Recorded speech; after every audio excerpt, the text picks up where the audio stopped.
Boa noite a todos, né? Sejam todos muito bem-vindos. Hoje nós vamos estar em mais uma roda de conversa, continuando sobre o complexo de Édipo. Hoje nós vamos falar o Édipo na menina e no menino. Eu já vou estar me apresentando, eu me chamo Sônia Souza, sou psicanalista clínica, também hipnoterapeuta clínica, com especialidade no universo feminino e também em traumas familiares. Sou pedagoga, orientadora educacional e já quero estar aqui convidando o nosso psicanalista, professor Siqueira, para estar se apresentando. Boa noite a todos, boa noite a Sobrapa, Sociedade Brasileira de Psicanálise e Autismo, boa noite, Sônia, boa noite a todos que nos ouvem, que nos assistem.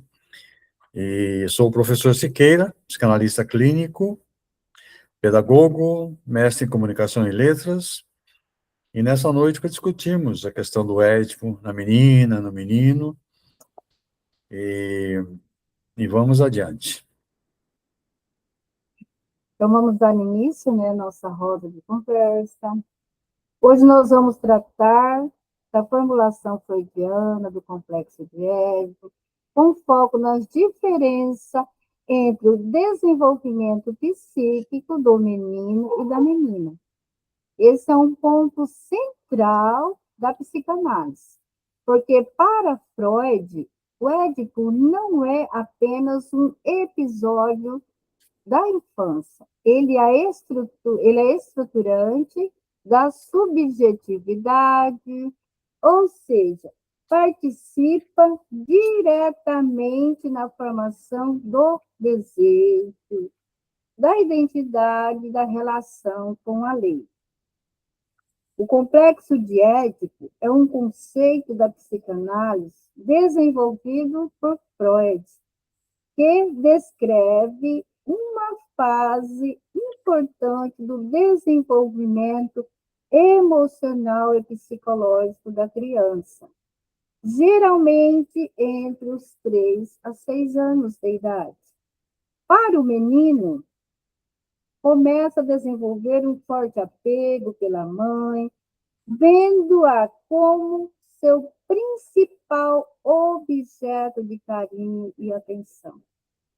Ao mesmo tempo, ele passa a enxergar o pai como uma espécie de rival, pois o pai também tem uma relação próxima com a sua mãe. Isso pode gerar sentimentos mistos, amor e admiração pelo pai, mas também ciúme.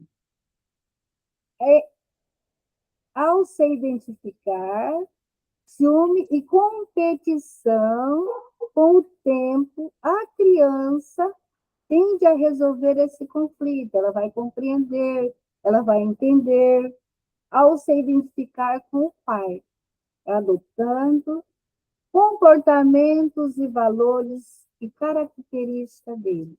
Para a menina, na teoria clássica de Freud, a menina inicialmente tem uma ligação forte com a mãe. Em certos momentos, ela passa a direcionar seu afeto para o pai, vendo a mãe como uma rival. Esse processo é um pouco mais complexo e foi posteriormente ampliado por outros autores, que chamou.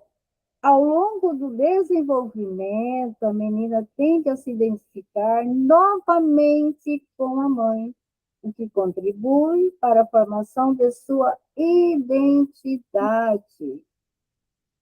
Nós sabemos que o complexo de Édipo não significa que a criança quer namorar o pai ou a mãe, literalmente. Trata-se de uma forma simbólica de explicar como a criança aprende sobre relações, limites, identidade e papéis familiares.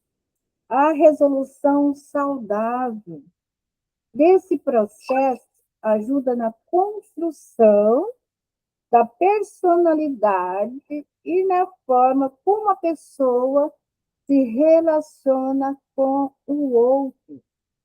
Nós podemos observar aqui também, né, que Freud parte da ideia de que a criança, em determinado momento do desenvolvimento, organiza seus afetos em torno de um triângulo fundamental: a criança, a mãe, ou a figura de cuidado primário, ou a figura que cuida dela quando ela é uma criança, um bebê, né? Esse triângulo não deve ser entendido apenas de forma biológica, mas como uma estrutura de relações. Aí podemos observar também, eu vou deixar esse do Édipo do menino e da menina, para o professor queria explanar melhor, né? Assim, vou falar outras partes. Podemos observar aqui também, né?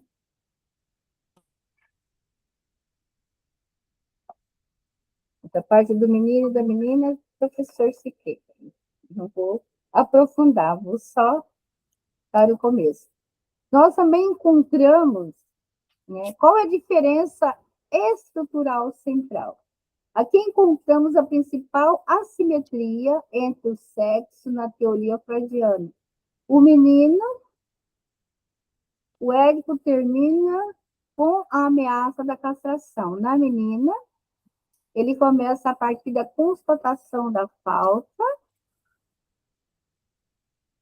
Podemos observar também aqui, né, que o complexo de Édipo é para Freud o núcleo de vida psíquica.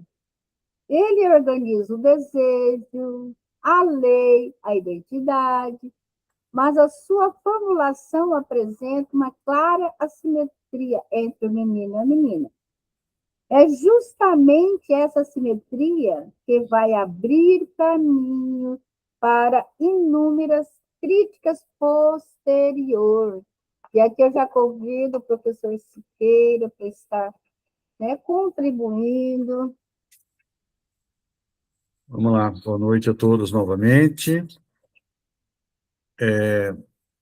Continuando a fala da nossa colega professora Sônia, sobre essa questão do complexo de Édipo, né? Por que isso é tão importante para a psicanálise, né? Por que nós temos isso aí como um alicerce, um início, né? A base do estudo da feminilidade, da masculinidade, enfim, a formação do sujeito, né? Personalidade do sujeito, tem muito a ver, né?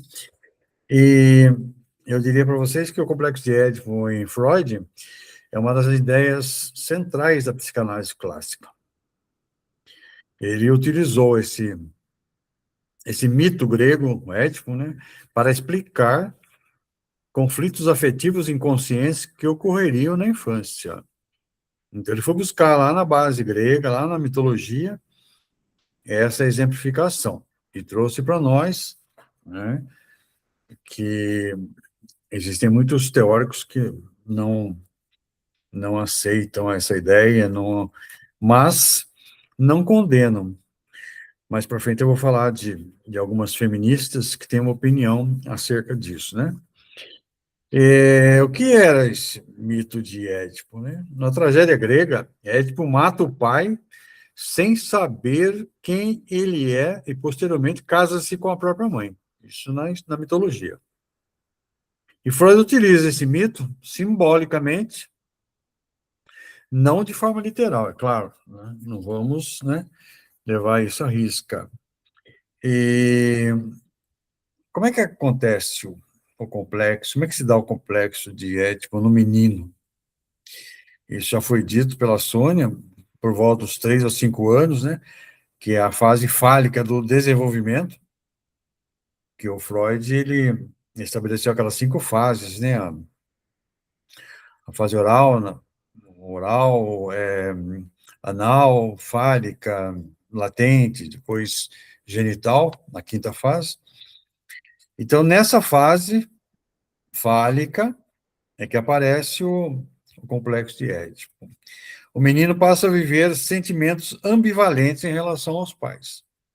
Há uma ambivalência, uma divisão aí, né? O que significa isso?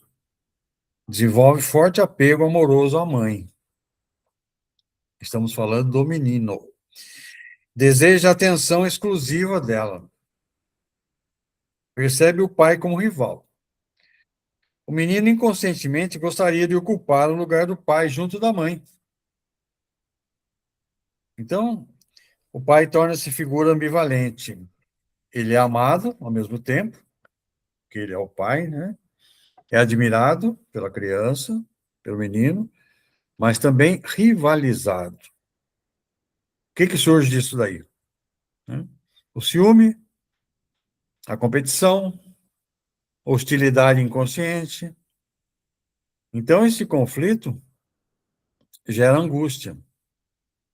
Hoje à tarde nós falávamos, né, sobre a angústia, sobre a questão da angústia como um mecanismo de defesa, e nós falávamos exatamente dessa questão, né, da angústia, o que gera no indivíduo. A angústia vem de angustus, do latim, que significa apertado, né, estreito. Então você sente o peito apertado.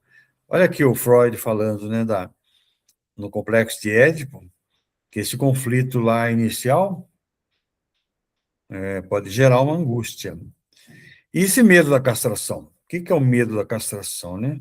Freud dizia que o menino teme punição do pai por seus desejos inconscientes. Aí surge o quê? O chamado complexo de castração. Você está pegando aqui. A criança teme. O que a criança teme, né? Nós estamos falando do menino.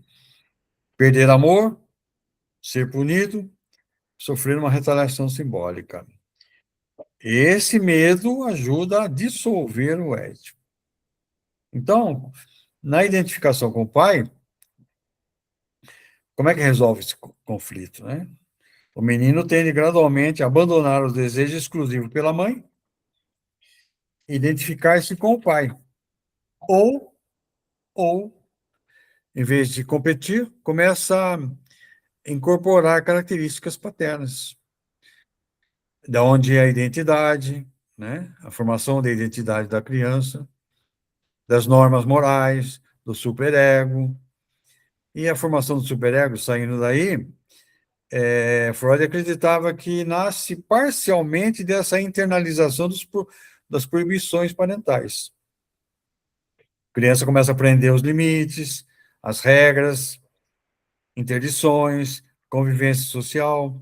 Então, tudo isso que nós vivemos isso na adolescência, depois na idade adulta também, né? Tem base nisso daí, né? O que é importante saber? Que não é consciente isso. O complexo de Édipo não significa que a criança queira literalmente manter a relação sexual com a mãe. A Sônia já falou muito bem isso. Não é um contato físico. Isso não é literal. Ele não quer. O que Freud falava? Falava dos vínculos afetivos, dos desejos infantis, das fantasias inconscientes, da busca de exclusividade amorosa, né? Então, claro que isso daí, ao longo do tempo, foi sofrendo críticas, né? Esse conceito recebeu muitas críticas e reformulações. Alguns autores, eles questionavam o quê? Questionavam ou questionaram a universalidade do modelo. Isso não acontece com todo mundo, né? O excesso de centralidade na sexualidade, ou uma visão patriarcal da família. Como era uma sociedade patriarcal na época do Freud, começo do século XX, né? Era uma sociedade patriarcal, então havia muitas críticas das feministas com relação a esse privilégio do patriarcado em detrimento da função materna, em detrimento da feminilidade da mulher, né? A mãe também tem uma função muito importante, mas As críticas diziam isso aí, né? E o que Lacan, como é que Lacan vê o Édipo? Lacan interpretou o Édipo de maneira simbólica. Para ele, o essencial não é o drama familiar literal, mas a entrada da criança. Entrada onde? Na linguagem. Lacan vai falar muito da linguagem, que o inconsciente se mostra através da linguagem, né? Na lei, no mundo simbólico, a chamada função paterna representa limite, separação e interdição do desejo absoluto. Como é que o Jung vê isso aí, né? O Jung, eu já havia falado em outras aulas, ele discordava da centralidade excessiva da sexualidade em Freud. Como é que ele via isso, né? Como Jung via? Ele via o desenvolvimento psíquico de forma mais ampla, de forma simbólica, de forma espiritual, ou de forma arquetípica, porque o Jung vai trabalhar com os arquétipos, né? Persona, sombra, self, ânimos, ânima. Então, os arquétipos para o Jung são universais. Para fechar esse assunto, depois a gente retoma, Sônia, no menino, o complexo de Édipo descreve amor intenso pela mãe, rivalidade com o pai, medo de perda ou punição e posterior identificação com a figura paterna. Segundo Freud, esse processo participa da construção da personalidade e da vida social. Aí eu devolvo a falar para você, Sônia. Muito bem colocado, né, pelo nosso professor, tudo complexo dele, porque como nós falamos em outras aulas, né, o complexo dele é o que vai nos direcionar na nossa vida adulta, né? Se passamos todas aquelas fases de uma forma correta, né, de uma forma que não foi assim deixado alguma coisa para trás, nós vamos ter uma vida normal. Se teve alguns traumas, algumas coisas, né, vai refletir na nossa vida adulta, né? E como se diz, ela é o alicerce nosso, né? De nós, na vida adulta, é o nosso alicerce, começa ali. Por isso nós estamos falando, né, sobre o complexo de Édipo, para os pais, para os avós, para as pessoas que vão ouvir, para que possa, né, ficar mais atento a essas fases da criança e ajudá-la a ter uma vida praticamente normal, né, como todo ser humano, sem tantas dificuldades, sem tantos traumas. E agora eu vou falar um pouquinho, né, também sobre o Édipo na menina e no menino na contemporaneidade. Nós estamos falando também, né, do clássico da época de Freud, e vamos estar falando também um pouco sobre, né, a nossa atualidade de hoje, nosso dia a dia de hoje, né? Quando falamos hoje do complexo de Édipo, é importante fazer um deslocamento, né, fundamental. Não estamos falando mais diante de um modelo fechado e universal, como em Freud, mas é um referencial teórico para que precisa ser reinterpretado à luz das transformações sociais e culturais. Retomando Freud, né, o nosso ponto de partida, que nós iniciamos, propôs que o Édipo é o núcleo da constituição psíquica organizada. O desejo, a relação com a lei, a formação do superego. E como o superego se forma? A criança não pode realizar seu desejo. O pai aparece como figura de limite. Em vez de enfrentar o pai, a criança identifica-se com ele, incorpora, né, aceita as suas regras. Essa incorporação é o que dá origem ao superego. Ou seja, para ficar um pouquinho mais claro, a autoridade externa vira autoridade interna, ele passa a compreender. A proibição vira autocontrole, é onde nós aprendemos a ter o autocontrole. E qual é a função desse superego? O superego passa a atuar como consciência moral. Isso é certo, isso é errado, ideal do eu, modelo do que eu devo ser. Porque nem sempre eu posso ser quem eu quero ser, né? Perante a sociedade, né? Em volta, a linha onde eu vivo, no meu trabalho. Muitas vezes eu tenho que ser o modelo de onde eu estou, obedecer às normas, regras, né? Fonte de culpa. Deixa eu receber alguém aqui que está chegando. Seja bem-vindo, Bruna. Continuando aqui, né? Qual a função do superego? Já falamos, né? Mesmo quando ninguém está olhando, o sujeito ele sente culpa, porque aquilo já está. Isso acontece porque a lei já foi internalizada. Ele vai querer fazer aquilo e vai dizer eu não posso, porque ele já sabe, já internalizou aquilo dentro dele. Dentro da família aquilo é proibido, perante a sociedade é proibido, e ele não vai fazer. No menino, desejo pela mãe, rivalidade pelo pai, que o nosso professor já falou, e resolução via castração. E na menina, né? O deslocamento da mãe para o pai, já falamos também, né?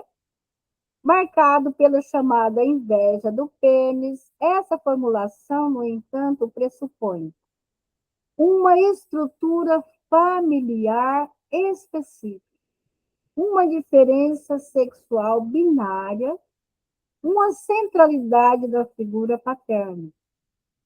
Hoje, essas primícias são diretamente questionadas, vivendo em um contexto de múltiplas configurações familiares. Diversidade da identidade de gênero, nosso professor comentou, transformação das funções parentais. Isso nos obriga a perguntar: o Édipo ainda hoje é universal? Para pensar, né, para falarmos, ou depende de condições históricas específicas? Uma das principais reformulações contemporâneas é abandonar a leitura literal da família. Não se trata mais de pai, mãe e criança como pessoas concretas, mas sim de funções psíquicas. Precisamos, né? A função materna, cuida, o acolhimento, o vínculo, função paterna, limite, lei, separação, porque quando a gente olha o pai é o que determina a lei, né? A mãe é a que acolhe, é a que cuida, é a que zela, é a que embala, né? Qualquer configuração familiar pode exercer essas funções. Isso é, né, nós estamos vendo hoje com a contemporaneidade. Hoje a lei já não é mais assim só pelo pai. Pode ser por uma avó, por um tio, a pessoa que determina a lei dentro daquele lar, dentro daquela família, pode ser um tio, tudo isso. A diferença entre menino e menina hoje, na nossa contemporaneidade, a ideia de uma diferença estrutural fixa entre menino e menina, e amplamente criticada. Isso por quê, né? Porque com a ideia de Freud teve muitas críticas, né? Porque no complexo de Édipo, né? Gênero não é mais visto como puramente biológico. Identidade é entendida como construção. Assim, conceitos como a inveja do pênis, inferioridade feminina, são reinterpretadas como efeitos de relação de poder, organização simbólica da cultura. Já na leitura lacaniana, né, essa importante atualização que nós temos também, Lacan propõe uma virada fundamental. Não é o pênis que importa, mas o falo como significante. Ou seja, o que está em jogo, né, é o lugar do sujeito do desejo para Lacan, e não a anatomia. Isso permite pensar o Édipo de forma mais abstrata e aplicável à diversidade contemporânea. O Édipo de hoje ainda faz sentido? Na clínica e na teoria atual, o Édipo não desaparece, mas muda de estatuto. Ele deixa de ser uma fase obrigatória universal e passa a ser um modelo de interpretativo possível. Vamos pensar aqui, útil para pensar relações de desejo, interdições, construção da subjetividade. Então, Lacan veio, né, com outra visão, mais, podemos dizer assim, mais flexível, né? Mas a base nossa começou com Freud. E eu já passo a palavra para o nosso professor estar contribuindo conosco mais uma vez. É interessante você trazer isso aí, Sônia, porque essa expressão alemã, né, inveja do pênis, Penisneid em alemão,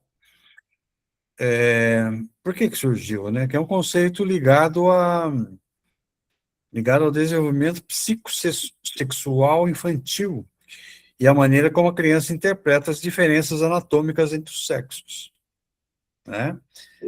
É normal você perceber, né, a menina perguntar por que que você é assim, né? Por que que você é diferente de mim? Aí aparece aquela questão o complexo da castração, né? Parece que ela foi castrada. Então, o que Freud quer dizer com isso, né? Ele, num certo momento, do desenvolvimento infantil, a menina perceberia a diferença anatômica entre os sexos e interpretaria a ausência do pênis como uma perda ou como uma falta, né? Então, isso vai surgir o quê, né, no inconsciente? Um sentimento de privação, uma inveja, por isso a inveja do pênis, que é uma expressão usada por ele, um ressentimento, um desejo simbólico de possuir aquilo que imagina faltar. Freud relacionou isso ao chamado complexo de castração, eu já disse isso, né? Não é literal, né? Não é um corte físico, mas, embora o conceito tenha sido formulado a partir da anatomia, muitos psicanalistas posteriores entenderam a inveja do pênis de maneira mais simbólica. O pênis, em certos momentos da teoria freudiana, representa o quê, né? Representa o poder, olha, o reconhecimento, a autoridade, o acesso ao desejo, a posição social privilegiada, olha a repercussão disso, né? Posição social privilegiada. Quando que nós vamos imaginar que nessa essa fase, né, psíquica da criança, isso vai ser desenvolvido futuramente, né? Então, essa inveja pode ser lida como uma percepção das desigualdades simbólicas e culturais entre homens e mulheres na sociedade patriarcal, né? Naquela sociedade era muito nítido isso. E Freud escreveu no final do século XIX, início do século XX, uma sociedade profundamente patriarcal. Por quê? Porque os homens possuíam maior liberdade. Homens poderiam fazer qualquer coisa, né? As mulheres não, elas eram reprimidas, elas eram, né, criticadas por determinados comportamentos. Mulheres tinham menos autonomia social. Ó, vejam só, havia forte repressão feminina. Muitos críticos afirmam que Freud confundiu diferença anatômica com desigualdade cultural. Então, embora estejamos aqui hoje discutindo essa questão, ainda alguns são controversos com relação a essa teoria freudiana, né? Mas que são passíveis de serem entendidas, discutidas, né? Esse conceito, na crítica feminista, o Sônia, recebeu várias pinceladas, assim, vamos dizer, né? Por exemplo, na teoria feminista, uma delas que eu citaria, a, a Simone de Beauvoir, criticou a tendência de tratar o masculino como padrão universal e o feminino como falta. Tem uma frase famosa da Simone de Beauvoir, assim: não se nasce mulher, torna-se mulher, porque ela é feita socialmente, culturalmente, pela influência da família, influência dos laços sociais, né? Ela vai se formando. Esse mulher aqui, entenda-se a feminina, né? E também o masculino. Isso vai se fazendo aos poucos, né? Ó, não se nasce mulher, torna-se mulher. Por quê?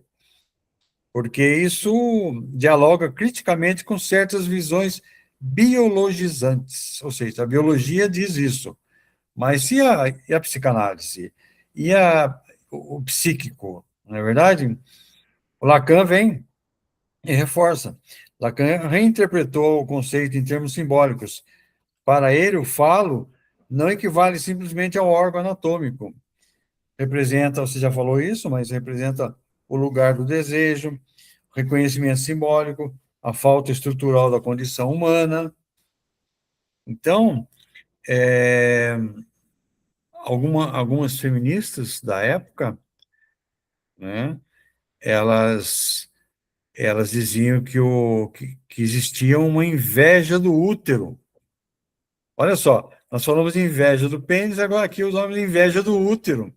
Por quê? Para mostrar que homens também poderiam invejar capacidades femininas, como gestação, maternidade, criação da vida. Só a mulher tem esse potencial, né? Então, poderia causar uma inveja nos homens. Olha que interessante essa discussão, né? Então, homens e mulheres estão submetidos à lógica da falta. Ninguém possui plenamente o falo em sentido simbólico. Então, sendo assim, a como a psicanálise vê isso hoje, né? Critica o seu viés patriarcal, reinterpretam-no simbolicamente. A teoria contemporânea tende a enfatizar o quê? Enfatizar as relações de poder, as diferenças simbólicas e a singularidade subjetiva. Quando Freud formulou a ideia de inveja do pênis, o que ele queria dizer com isso? Uma formação da identidade sexual, as relações familiares, a construção do desejo, né? Então, essa inveja do pênis já dita, em Freud refere-se à maneira como a criança interpreta simbolicamente a diferença sexual e as relações de poder ligadas a ela. Na psicanálise, Sônia, psicanálise contemporânea, o conceito costuma ser compreendido menos biologicamente e mais culturalmente, simbolicamente e historicamente. Porque a história também permite que nós, né, entendamos isso de uma forma assim mais menos, né, menos freudiana, vamos dizer, né, para não ser mais. E aí eu devolvo a fala para você, depois a gente retoma mais um pouquinho. Aí nós vamos, né, bem colocado, né, pelo nosso professor Siqueira quando ele falou de linguagem simbólica, desejos, né? Nós vamos estar, nós temos desejo, nós desejamos por dia 81 vezes. Quantos desses desejos nós conseguimos concluir, né? Então, assim, nós vamos falta. Nós vamos sempre estar tendo falta de algo. Quando conquistamos algo, vamos querer mais, mais, né? Nós somos seres desejantes sempre. E muitas vezes nós não falamos o que pensamos, né? Muitas vezes as pessoas vão guardando para si, né? Eu vou falar um pouquinho também aqui sobre, né? Portanto, na contemporaneidade.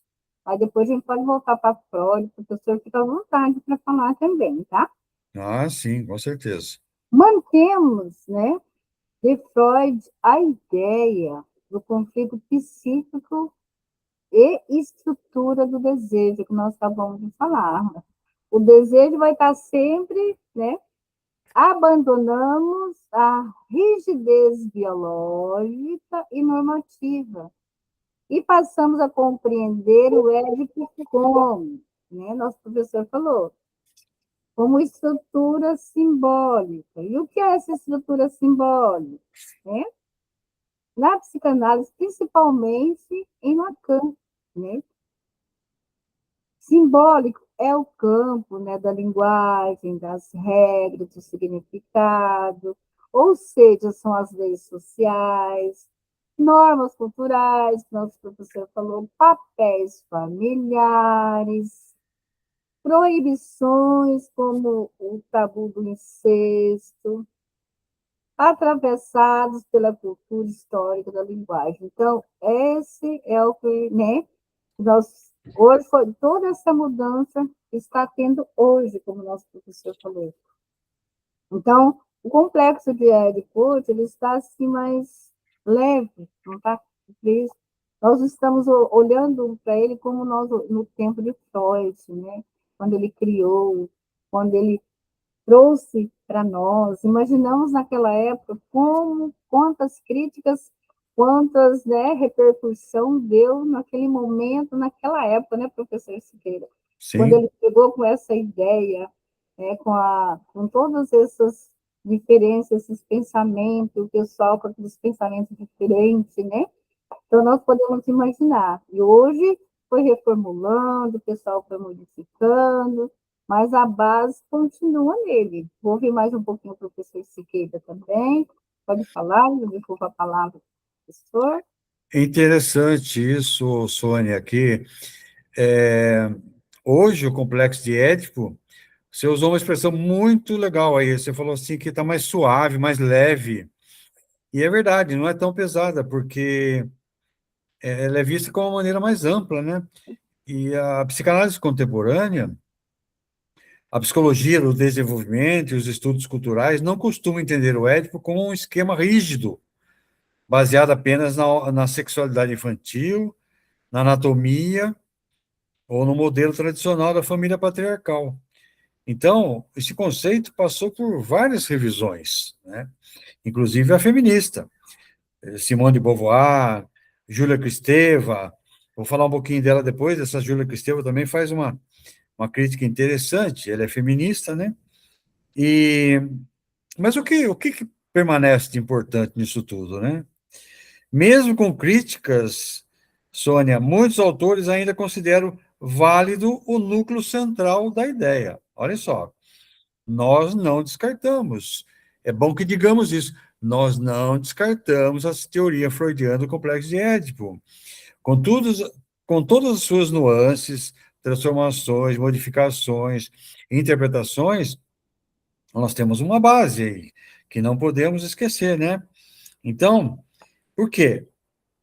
A criança precisa lidar com limites, com separação, com frustração, com diferença entre gerações, com impossibilidade de possuir o outro totalmente, entrada no mundo social e simbólico.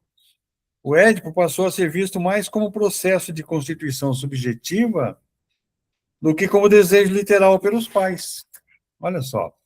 E na leitura moderna, o essencial não é o menino desejar a mãe ou a menina desejar o pai, mas como a criança aprende que não ocupa o centro absoluto do mundo, como reconhece a existência do outro, como entra na cultura, na linguagem, nas regras sociais.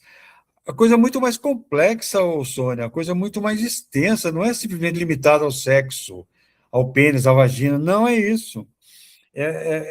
Vai muito mais além disso, né? E o Lacan traz para a gente o quê? O Lacan foi decisivo, né? Ele interpretou o Édipo como a entrada no campo simbólico, como reconhecimento da lei, com experiência da falta, mediação do desejo. Então, essa chamada função paterna não precisa ser exercida apenas pelo pai biológico. Você já disse isso. Não é o pai biológico, mas pode ser o tio, o cuidador, pode ser outra pessoa, né? Ela representa o quê? Representa o limite, a separação, a organização psíquica. Parece repetitivo isso que a gente fala, mas é bom que enfatizemos mesmo, para que nós não esqueçamos disso. Mudança nas estruturas familiares, isso é moderníssimo. Olha aqui, ó. A sociedade contemporânea transformou profundamente os modelos familiares. Hoje nós temos famílias monoparentais, famílias homoafetivas, múltiplas configurações de cuidado, funções parentais distribuídas. Então, muitos autores afirmam que o essencial não é a forma tradicional da família, mas a existência do quê? De vínculos, de alteridade, de mediação simbólica, etc., né? Então, a, a Simone de Beauvoir e a Júlia Kristeva, elas criticaram, que elas eram feministas, o que elas criticavam? Criticavam o viés patriarcal, a centralidade no masculino, a ideia da mulher como falta, ou seja, a ideia da época, sociedade patriarcal, né? E a psicanálise contemporânea, Sônia, tende a trabalhar mais com a diversidade subjetiva, com o gênero e com a cultura, e a singularidade das experiências. Muitas abordagens atuais não utilizam mais o Édipo como centro absoluto do desenvolvimento. Olha aí, ó. Hoje valorizam mais o quê? Mais não, também o apego, o vínculo afetivo, a regulação emocional, as experiências precoces, o ambiente familiar. Aqui nós podemos falar do Winnicott também, o ambiente suficientemente bom, o ambiente facilitador, né? Os traumas e o desenvolvimento relacional, perdão. E o Jung depois vai falar dos arquétipos, vai falar das relações inconscientes, vai falar da dinâmica da alma. Segundo Jung, o ser humano precisa aprender que não pode possuir tudo, não ocupa lugar absoluto, e o desejo encontra limites e a realidade impõe separações. Portanto, essa experiência participa da construção do quê? Da identidade, da vida social e do desejo humano. E é interessante, Sônia, que a teoria tornou-se muito mais plural, simbólica e menos biologizante do que na época do Freud. Então, eu devolvo a fala para você, depois, se puder, eu falo mais alguma coisinha da questão da opinião da Júlia Kristeva. Porque assim, o complexo de Édipo hoje, falando, se tornou assim mais leve.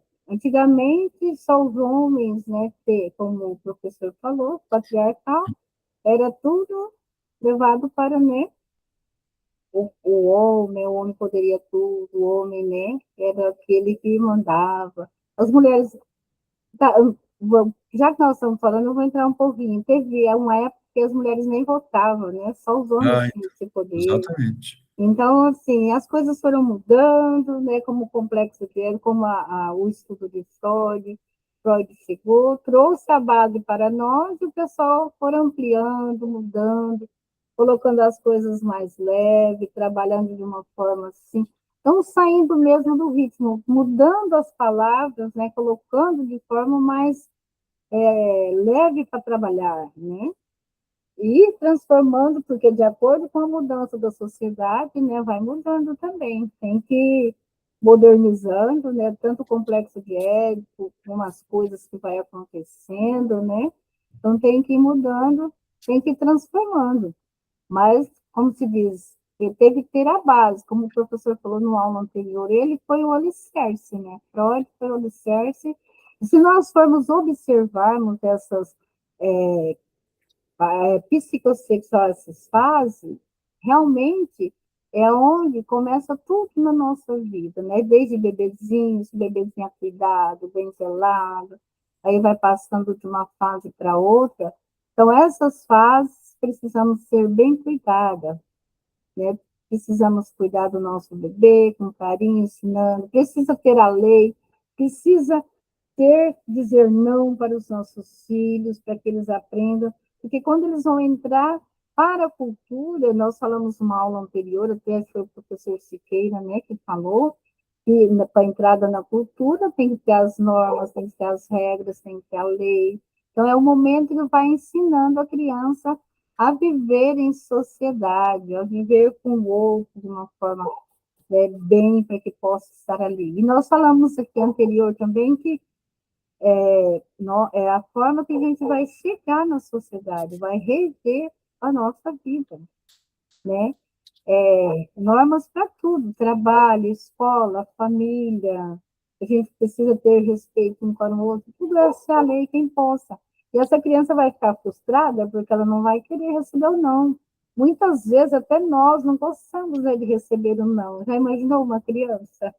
Ela fica frustrada quando recebe. Tem não que a gente recebe porque a gente não quer também, né? Eu vou devolver para o professor falar mais um pouquinho, nós estamos chegando quase no final já, professor. Ah, perfeito. O senhor Então, falar. eu, eu cheguei a citar a Júlia Kristeva, né, que é uma feminista no começo do século XX. Ela não rejeitou completamente Freud, mas criticou vários aspectos do complexo de Édipo, principalmente no quê? No seu caráter excessivamente patriarcal, na centralidade da função paterna, a pouca valorização da dimensão materna, olha só, pouca valorização da dimensão materna, a tendência de universalizar modelos familiares ocidentais.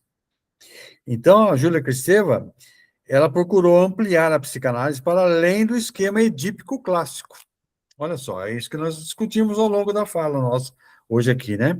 Houve uma elasticidade no pensamento, na discussão sobre o tema. E, e ela observava que o Édipo freudiano foi formulado numa sociedade, vou ser enfático, patriarcal, burguesa, europeia, marcada pela autoridade masculina. Então, no modelo clássico, o pai representa a lei, a cultura, a linguagem, a entrada no mundo social. Já a mãe aparece muitas vezes ligada a quê? Ao corpo, ao cuidado e ao pré-simbólico. Cristeva considerava essa divisão limitada, por quê? Ela fala até da semiótica, né? Ela estabelece uma diferença entre a semiótica e o simbolismo, o simbólico, e ela vai beber na fonte linguística até, né? Ela leu Bakhtin, que naquele livro Marxismo e Filosofia da Linguagem tem um trabalho muito bom sobre a questão da linguagem, né, dessa época, né? E a Kristeva, ela, ela distinguiu o simbólico do semiótico. O que é o simbólico para ela, né? É a linguagem organizada, as regras, a lei, a estrutura social. Então, tudo isso que nós falamos do Lacan, falamos da psicanálise, falamos da entrada da criança na sociedade, através. Até podemos falar aqui do nome do pai também, do Lacan, né? Nome do pai, ou seja, fora a oclusão do Lacan, e o semiótico. Por que a Kristeva mexeu com a semiótica, porque a semiótica se refere ao ritmo, ao corpo, às pulsões, à musicalidade e às experiências pré-verbais ligadas ao vínculo materno. Kristeva acreditava que Freud e parte da tradição psicanalítica privilegiaram demais o simbólico paterno e negligenciaram essa dimensão corporal e afetiva primordial. Ou seja, a importância da experiência materna. E a mãe, fica onde aí? Só defendendo o pai, né? Kristeva valorizava profundamente a relação inicial entre mãe e bebê. Ela via nessa experiência a origem da subjetividade, olha que interessante, a origem da subjetividade no contato mãe-bebê, a formação emocional primária, a constituição do desejo da linguagem. Então, para ela, a teoria edípica clássica, segundo ela própria, às vezes reduz excessivamente a mãe a objeto de desejo ou rivalidade. Então, ela criticava a universalização do Édipo, do complexo de Édipo. Ela questionava a ideia de que o complexo de Édipo explicaria universalmente toda a constituição psíquica. Isso ela questionou. Ela, a Simone de Beauvoir, também, né? O que é importante, Sônia, para fechar mesmo? Ela dizia que deveria se considerar a importância da cultura, da história, da linguagem, da singularidade subjetiva e das transformações sociais contemporâneas. É o que nós estamos vivendo hoje. Hoje a mulher trabalha, você vê, hoje a mulher trabalha em todos os setores, as mulheres foram a campo trabalhar, acabou aquela coisa de só o homem trabalhar e trazer o dinheiro para casa, não. Hoje a mulher vai à luta, vai ao campo, hoje a mulher é gerente, é diretora, é supervisora, ela ocupa os mais variados estágios de emprego, estágios sociais, a mulher se destacou. Ou seja, como é que eu vou trazer o complexo de Édipo e ficar restrito a ele? Em absoluto, né? Nós temos de abrir essa mente, essa dimensão de que, opa, tem mais coisa envolvida nisso daí, né? E a questão feminina. A Júlia Kristeva criticava visões que definiam a mulher apenas pela lógica da falta e da castração. Ela pensava muito na maternidade, ela pensava muito na feminilidade e pensava muito no desejo feminino, de maneira mais complexa e menos subordinada ao modelo masculino. Olha só. E ela estudava experiências em que o sujeito sente, ela usava uma expressão, abjeção, que é a repulsa, que é o estranhamento, que é a ameaça à própria identidade. Então, muitas dessas experiências estão ligadas a quê? Ao corpo, à separação da mãe e aos limites do eu. Então, qual que é a relação das críticas dela com a teoria freudiana? Ela não abandonava, mas ela reconhecia, a Júlia Kristeva reconhecia a profundidade da descoberta do inconsciente, e isso é indiscutível. Mas a importância do desejo e o valor da psicanálise para compreender a subjetividade. Então, resumindo, ela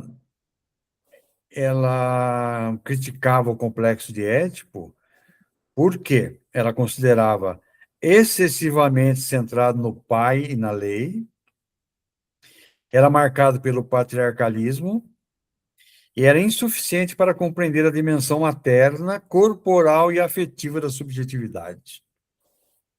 Ela procurou desenvolver uma psicanálise mais aberta à linguagem, ao corpo, ao feminino, à cultura e à complexidade da experiência humana. Aqui eu termino a minha fala, Sônia, porque esse assunto é muito extenso. Nós havíamos falado no começo, você se lembra? Da delicadeza do assunto, da sutileza do assunto, mas que é extremamente importante e nos atravessa. Nos atravessa. É uma muito bem colocado. E como o professor estava falando aí da mãe, eu me lembrei também o Winnicott, né? Ele dá muita importância na criança, né? A mãe com a criança. Mas assim, eu já quero, né? Vou finalizar e já chamar o professor para também já finalizar, né? Cumprimentar o pessoal. Mas, assim, temos um Winnicott que a gente pode pegar para trabalhar junto, né, na contemporaneidade. Ele valoriza muito a criança. Eu estava lendo um livro maravilhoso dele, valoriza muito essa mãe com a criança, o cuidado, né, o zelo que nós precisamos ter desde o início, né?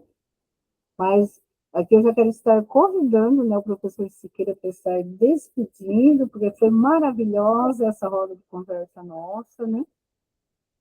O Winnicott é um livro fascinante, que é Os Bebês e Suas Mães. Acho que é esse que você leu. Tem vários, né? Mas é um dos mais importantes. Então, despedindo de vocês todos, muito obrigado pela atenção, obrigado a Sobrava pela oportunidade, mais uma vez, de estarmos aqui. Sobrapa, a Sociedade Brasileira de Psicanálise e Autismo. Obrigado pela parceria, Sônia, professora Sônia.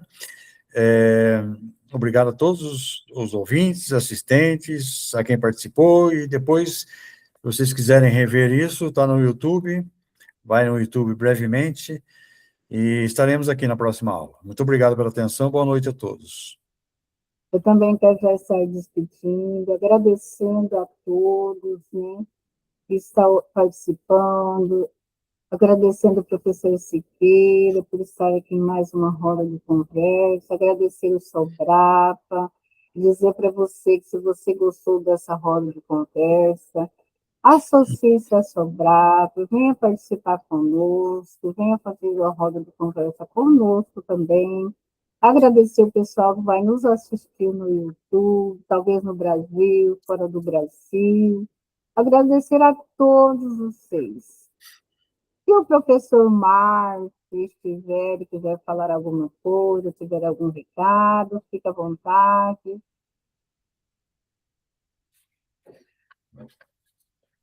Também quero dizer para vocês que nós, da Sobrapa, temos atendimento social, pode estar procurando, nós temos a clínica de atendimento social, pode estar entrando em contato, nós temos psicanalista excelente para atender você. E muito obrigada a todos, e tenha todos uma noite abençoada, uma semana de vitória.